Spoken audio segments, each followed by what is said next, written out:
के मार तोड़ मेसी को तोड़ हमको लग जाएगा शॉट भांगे ना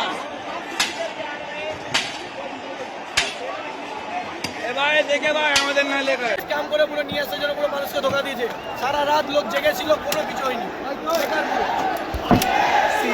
মেসি এবার থেকে কিন্তু ফুটবল প্রেমিক যারা রয়েছে তারা কিন্তু এবারে ঠিক বাবরি মসজিদের মতোই কিন্তু যে মুসলিম সমাজের মানুষ তারা যেমন ব্ল্যাক ডে পালন করতো 6 ডিসেম্বর আর ঠিক এবার থেকে কিন্তু যে আপনারা জানেন যে 4,000 12,000 17,000 টাকা পর্যন্ত টিকিট যে লিওনেল মেসিকে দেখতে গিয়েছিল যারা তারা কিন্তু মেসির দেখা মেলেনি এবং মেসির চারিদিকে আপনারা দেখেছেন ভিডিও সোশ্যাল মিডিয়ার মাধ্যমে আপনারা দেখেছেন মেসির চারিদিকে রাজনৈতিক নেতারা কিন্তু ঘিরেছিল এবং তারাই সেলফি তুলছে দর্শক কিন্তু হা হয়ে দাঁড়িয়ে রয়েছে তারা বসে রয়েছে দেখতে পাচ্ছে না কি করে দেখবে রাজনৈতিক নেতারা তো চারদিকে ঘিরে রেখেছে সম্পূর্ণ দায়ভার কিন্তু রাজ্য সরকার হ্যাঁ আমি মন্তব্য করছি না মন্তব্য করছে সাধারণ জনগণ এবং আমার সাথে যিনি উপস্থিত রয়েছেন ইন্ডিয়ান সেকুলার ফ্রন্টের চেয়ারম্যান নওশাদ সিদ্দিকী এবং তিনি কি বলছেন এই বিষয়ে কি মন্তব্য করলেন শোনাবো আপনাদেরকে। যুব ভারতী স্টেডিয়ামে যে ঘটনা ঘটলো কলকাতার ফুটবলের এক কলঙ্কময় দিন যুব ভারতী স্টেডিয়ামের জন্য একটি কালো দিন। আমরা জানি গত রাত থেকেই রাত জেগে কলকাতা শুধু শহর নয় রাজ্যের বিভিন্ন প্রান্ত থেকে মানুষ এসে উপস্থিত হয়েছেন যে সকালে মেসিকে দেখবেন বিনামূল্যে নয় তাদের অর্জিত অর্থ দিয়ে কেউ 4,000 5,000 12,000 টাকা দিয়ে টিকিট কেটেছে মেসিকে দেখবেন কিন্তু আমরা দেখলাম কি দর্শকের আসনে যখন টিকিট কেটে সাধারণ মানুষ উপস্থিত হলেন মেসি যখন মাঠে পৌঁছালো দেখতে পাচ্ছি আমরা তাকে ঘিরে রেখেছে কারা এই শাসক দলের নেতারা এবং তাদের আমচা চামচাগুলো। ফলে যে আশা নিয়ে রাত জেগে অপেক্ষা করছেন যে আশা নিয়ে টিকিট কেটে মেসিকে দেখতে চাইছেন সে আশা তারা ঠিক হলো না। ফলে বিশৃঙ্খলা হলো। বিশৃঙ্খলা হয়ে কি দেখলাম যুব ভারতী স্টেডিয়ামের নাম জাতীয় স্তরে আজ ক্ষুণ্ণ হলো আন্তর্জাতিক স্তরে আমাদের মাথা হ্যাট হলো বাঙালিদের মাথা হ্যাট হলো।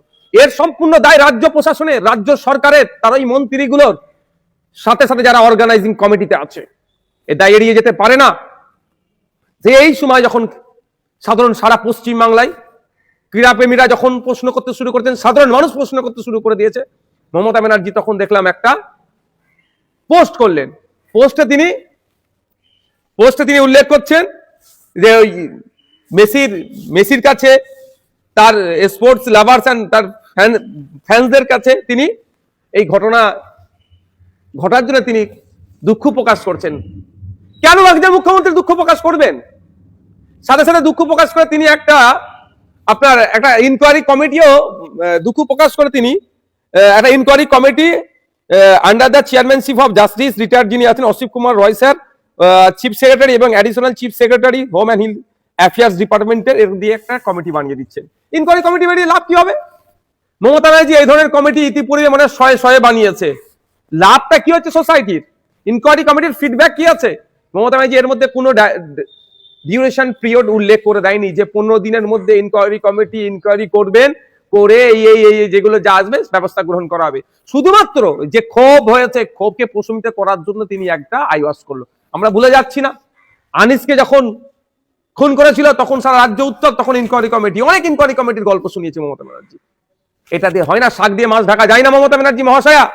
আপনার দলের এমএলএ গুলো আপনার দলের মন্ত্রীদের জন্য বিশৃঙ্খলা হয়েছে আপনার দলের নেতাদের জন্য বিশৃঙ্খলা হয়েছে যখন এটা চরম আকার ধারণ করছে মানুষ সারা বাংলার মানুষ যখন এখন প্রশ্ন করছে আমরা দেখলাম কি যে অর্গানাইজিং কমিটির যিনি মূল হোতাকে গ্রেফতার করেছেন দত্তবাবুকে আমি আপনাকে চ্যালেঞ্জ করছি আপনার যদি সৎ সাহস থাকে এই হটস্পট এই ইনসিডেন্ট এই বিশৃঙ্খলা এই ক্ষয়ক্ষতি যা হয়েছে যেমন অর্গানাইজিং কমিটি দায়ী সাথে সাথে আপনার দলের নেতা মন্ত্রীরাও দায়ী তাহলে পারবেন আপনি বিশ্বাসবাবুকে গ্রেফতার করতে পারবেন আপনি বসুবাবুকে গ্রেফতার করতে আপনার দলের ওই সমস্ত নেতাদেরকে যারা মেসিকে ঘিরে রেখে দিয়েছিল আর দত্তবাবুর সাহস নাই আপনার দলের নেতাদেরকে বলা স্যার আপনারা একটু সরে যান বা দর্শকরা দেখবে কারণ আপনারা দলের নেতারা ঘিরে রেখেছিল এই বিশৃঙ্খলা করাতে আপনারা যে দত্তবাবু যতটা দায়ী বিশ্বাসবাবুও দায়ী বসুবাবুও দায়ী এদেরকে কি গ্রেফতার করতে পারবেন?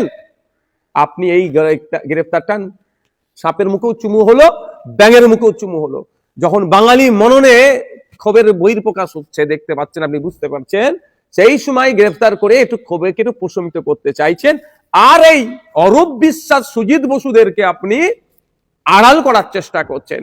আবার একটা আমার সন্দেহ হচ্ছে আর এই দত্তবাবুকে আপনি গ্রেফতারের নামে হয়তো প্রোটেকশন দিলে। মাননীয়া, আপনি একবারের জন্য বললেন না যে যারা গরিব মানুষ অর্জিত অর্থ দিয়ে মেসিকে দেখার জন্য টিকিট কেটে গিয়েছিল সব টিকিটের টাকা ফেরত দিতে হবে। আপনি বলুন আর নাই বলুন, আমি আপনার বলে রাখি, আইন সবার টাকা ফেরত দিতে হবে, নাইলে আইনের মাধ্যমে বুঝে নিয়ে যাবে। সাথে সাথে আপনি একথা বললেন না কেন যে যুব ভারতী স্টেডিয়ামে যে ক্ষয়ক্ষতি হয়েছে সেই ক্ষয়ক্ষতি ওই অর্গানাইজিং কমিটিকে ভরপাই করতে হবে, ওদেরকে ভর্তুকি দিতে হবে, ওদেরকে পূরণ করতে হবে। জনগণের ট্যাক্সের টাকা থেকে যুব ভারতীর একটা চেয়ার বলুন আর যাই বলুন যে ক্ষয়ক্ষতি হয়েছে, একটাও ক্ষতিপূরণ দেওয়া যাবে না। অর্গানাইজিং কমিটিকে সমস্ত ক্ষতি পূরণের ব্যবস্থা করতে হবে। এটা আপনি বললেন না, কিন্তু এটা আমরা দাবি তুলছি, এই ব্যবস্থা করতে হবে। যুব ভারতীর মতো স্টেডিয়ামে যে আজকে তাণ্ডব চলেছে, এটা ভাবে কোনোভাবেই কাঙ্ক্ষিত নয়। সাধারণ মানুষদের উদ্দেশ্যে আমার বার্তা এটাই যে যুব ভারতী স্টেডিয়াম একটা জাতীয় সম্পদ, সেই সম্পদের রক্ষণাবেক্ষণ করার দায়িত্ব আপনার আমার, এটাকে আপনাকে আমাকে রক্ষা করতে হবে। এটা কোনোভাবেই কাঙ্ক্ষিত নয়। আমাদেরকে আরো ধৈর্যশীল হতে হবে, আরো আমাদেরকে ধৈর্যের পরিচয় দিতে হবে, দায়িত্বশীলের পরিচয় দিতে হবে। আমি আশা করবো এই ধরনের ঘটনা আমরা সাধারণ মানুষ আমাদের দিক থেকে আগামী দিনে হবে না। পরিশেষে আমি মমতা ব্যানার্জির কাছে আমার বার্তা যে আপনার লাস্ট 5 বছরে পশ্চিমবাংলার ফুটবলের ব্যাপ্তির জন্য কি কি পদক্ষেপ গ্রহণ করেছে আপনার দপ্তর, স্পোর্টস ইউথ অ্যান্ড স্পোর্টস দপ্তর, আপনি জানেন?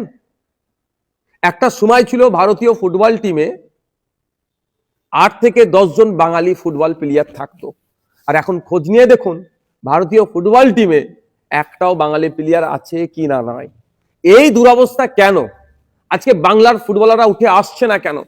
বাংলার ক্রীড়াবিদরা জাতীয় স্তরে আন্তর্জাতিক স্তরে ভালো পারফর্ম করতে পারছে না কেন? এটা কি কোনোদিন বিবেচনা করেছেন? না একবার করে মেসিকে নিয়ে এসে ঘুরিয়ে নেবেন, ভাবছেন সব উন্নতি হয়ে যাবে স্পোর্টসের? হ্যাঁ, তারা বিশ্বের খ্যাতনামা প্লেয়ার, তারা আসবে, তাদেরকে আসুক, সাথে সাথে আমাদের স্পোর্টসের ডেভেলপমেন্ট হোক। তার জন্য কি ব্যবস্থা গ্রহণ করেছেন মাননীয়া? শেষ 10টা বছরে পশ্চিমবাংলায় কটা আন্তর্জাতিক ফুটবল ম্যাচ হয়েছে সেই তথ্যটা আমি মমতা ব্যানার্জির কাছ থেকে আশা করছি তিনি এটা দেবেন।